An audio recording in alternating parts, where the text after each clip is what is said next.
But if you like look at it in a more blurry way, like With if you like that image behind you, here's what's interesting. That image behind you on this different television, look behind you over your left shoulder. That looks different than that. Oh yeah, yeah. That looks way more black. The one behind you on a totally different television with different. I see no black. I see no black. I That's see white and also gold. a better TV that's got billions of more colors than that TV probably has. And again, I see white Isn't this the 4K TV? Yeah, this is 4K TV. This is the one that has the most. It has more resolution. It might not have more colors available. Oh, really? Is that true? Wow. No, 4K is lines of resolution. Whatever it is, that one looks better. Yes. That looks way better than that one. I still see on both of them. I see white and gold right now. You Okay. see a completely different. Okay, let me ask you this. When you're looking at these two screens, does one of them look clear to you, more in focus? This one look right here looks brighter and nicer. Yeah, this one looks crisper and straight This one up. looks kind of more like duller. This looks like we're looking at the same dress through fog. Yeah. Boy, this podcast sucks a fat one for people that are just listening. I want to stop it. The people that no, I don't want to stop it. I don't want to stop it because it's interesting. Because what you're saying, I think, is important because you understand it as from the point of view of someone who understands like perspective and photography. I've seen this happen multiple times in photos Right. I've taken. I can change through white balance. Change the way a whole photo looks. Right. From green to blue. Yeah. So Like you what take a do you- picture of Bernie Mac and what do Halle you Berry think? together. You can make them blend. You're like, I see blue and black. They've done that. Go outside and smoke a cigarette. I can't Why? deal with this. What's the matter? You're totally not getting the point, Jamie. We're Why both are you- looking. Why are you getting upset? Because you're talking about contrast and brightness, how you can change and make things look. What I'm saying is me and Joe are looking at the exact same picture and it looks exactly different. Yeah, that's definitely a fact. That seems to be going on other than what you're talking about. I think we're dealing with two totally different issues. First of all, we're dealing with the change of color, which was pretty drastic to me. When I watched it go from white to gold to blue and black, I was like, wow, this is really weird. Like, this is really weird. Yeah. But then we're dealing with a frozen image, and in that frozen image, we see a different thing. Two exactly we different definitely things. see two different things. I think that blows me away a little bit. That makes yellow cars all of a sudden make sense now. Yeah. I was looking at a yellow car. I was like, bitch, do you know there's a lot of other colors?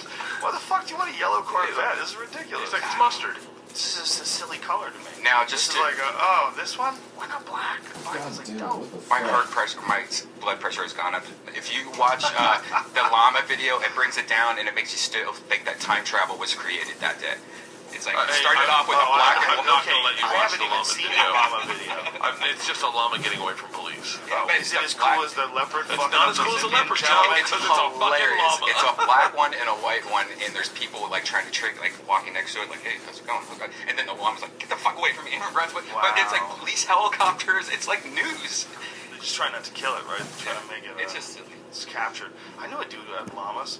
Paul Barkley, the owner of the Comedy Connection in Boston, one of the original owners.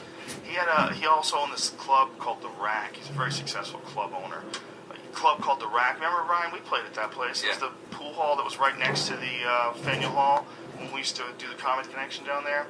Anyway, that dude owned llamas. He had a fucking giant spread out in the Cape, and he had fucking llamas on his lawn and shit.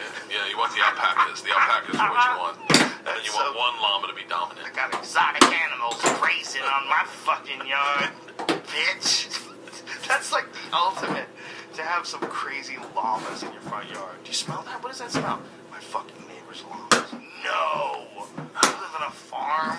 These guys Solvang. got llamas. You've been to Solvang, right? They have that I huge have not been to Solvang. Oh, really? I've driven through it. I've not stopped. They have this elite llama farm where you can just like hang out with a shitload of llamas. Dude, I did an entire TV show about the Sleeping Llama Festival. You want to know the best part of it? What? Is the crux of the competition is how much you can adorn your llama with gear, like put stuff on it, cover its eyes, and how you can control it. And you got to do a sketch. So it's in front of the whole 4-H for all the high schools around, all the parents, all the kids. And I'm not producing, I'm just a host. And I go, so what's me and the llama skit? And they're like, Rocky 3. I go, oh, it's my favorite Rocky, Clubber Lang and Rocky. I go, I'm Rocky, and they're like, fuck yeah, you're gonna come out, the music's gonna be playing. You get the llama's gonna look just like Mr. T. So we get out I get it to the llama, and it was a white llama, so they had to put it in blackface. So it had like red lips. Oh my god. And they were like, well, that's part of the competition, is to put shit on his face. I go, yeah, but it's racist. And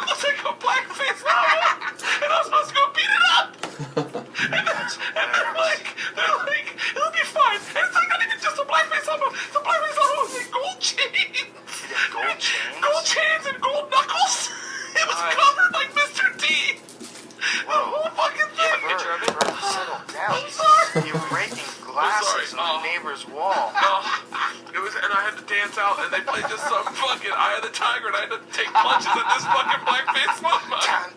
Dun, dun, dun. And then the llama's just standing there because it's a fucking llama. Oh my god.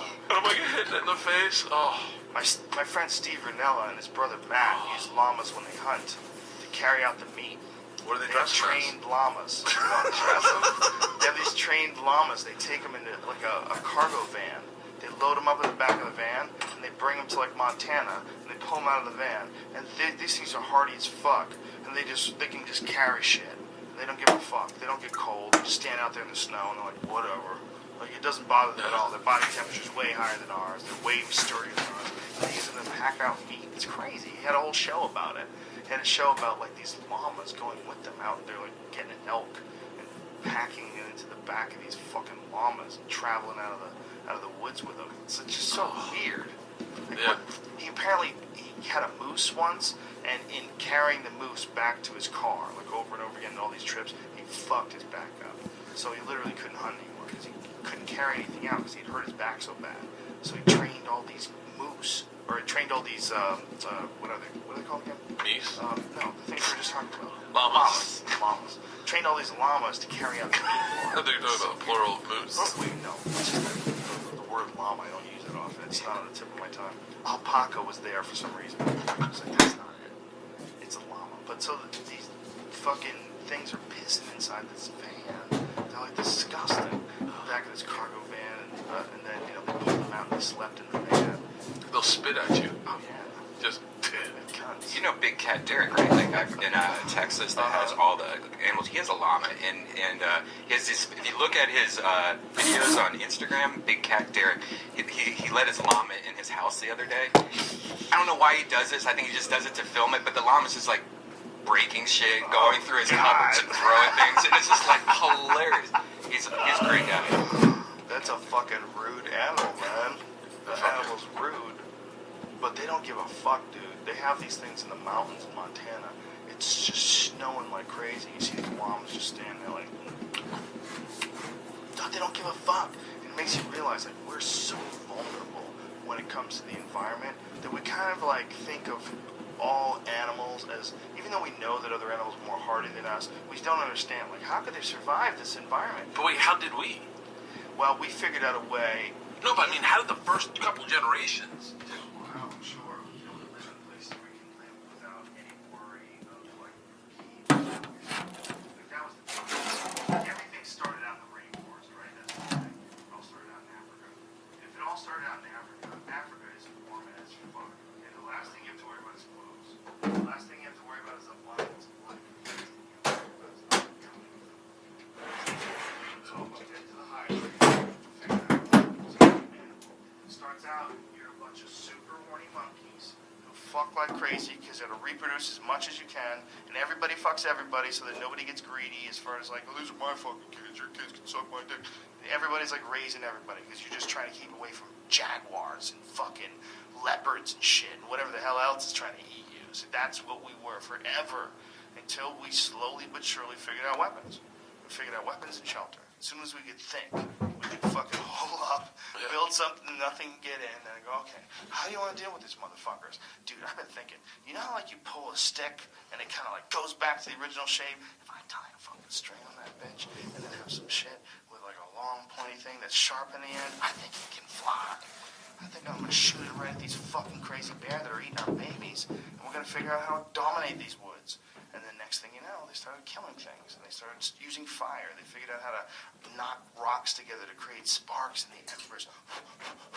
They would blow on it like dried moss and shit that had been saved for this occasion. They get that little amber crackling, and they stack wood upon it, and that keeps the animals away from them. The animals can't believe they can control the fire. These motherfuckers have fire in their hands. And then they slowly figured out how to stockpile food. They slowly figured out how to make walls. Do you think community, like I think like at times like 9/11, community comes tighter because there's fear. Yeah. The fear's out there. Do you think when people were getting eaten and they were a community, do you think community was tighter, or do you think there were people that talked shit behind people's backs? They think that gossipy shit, like really like gossipy type, like the way people do it today, and the way people like, especially into celebrity gossip. There's one theory that I found really fascinating was that they think that it has something to do with a lack of community. Like someone was talking about, they were talking about communities bonding together against an enemy, like which is what cities used to be. Like cities used to bond together, they used to have to worry about someone from outside coming into their midst. But now people don't do that anymore because they don't really know their neighbors. So they're not bonded with all the people that they live next to. The people that they live next to are almost inconvenient. Instead of it being like the best people in the world, like they're all like everyone's surrounded together. No, you're just next to Mr. Johnson. He's kind of an asshole and his dog shits on your yard. It's fucking, there's always some weirdness involved. But if there were lions roaming through this community, we'd all be a lot tighter. Yeah, if you had to. If you had to, you'd all be a lot tighter. It's a great idea for a community service project. Just release a lion, one lion. It's probably just. There's always going to be somebody who doesn't realize that lion can fucking kill you, and they'll be really mad if you kill the lion. Yeah. There's people that like they really do choose animals over people. Animal welfare over people. Like what we were saying before about people working hard to keep the tigers alive. Like I get it.